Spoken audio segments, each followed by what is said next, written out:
ISIS militants have posed as Iraqi army troops and killed at least 15 civilians who welcomed them into central Mosul, Iraqi officials have said. Men, women, and children trapped in one of the last ISIS-held areas of the city greeted the men driving black cars and wearing police and security forces uniforms. A joint operations command, JOC, and local official in Baghdad told media on Tuesday.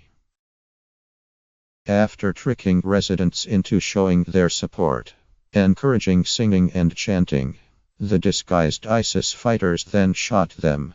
To make it clear the area was still under enemy control, the JOC said. Hussein El-Abar, a member of Nineveh's provincial council, told the FP that at least 15 civilians were arbitrarily executed for showing disloyalty to ISIS, and many more were arrested.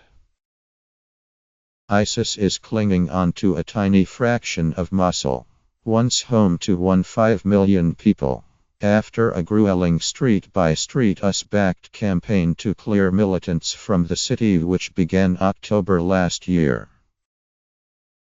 The intense fighting has included ISIS tactics such as suicide car bombings and the use of civilians as human shields at strategic locations, snipers, booby-trapped roads, and bridges, and an extensive tunnel network have also slowed the operation to drive the jihadis from what was once the largest settlement under their control.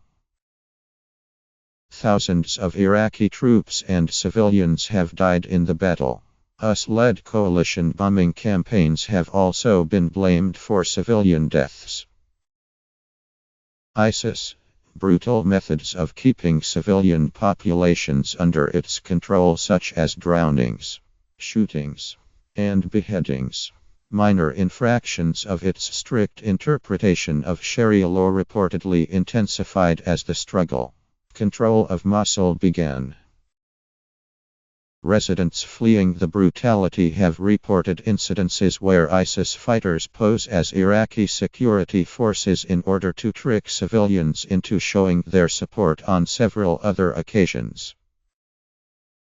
While the militants are steadily losing ground across both Syria and Iraq, analysts believe ISIS likely to pose a threat in the form of a global insurgency many years to come.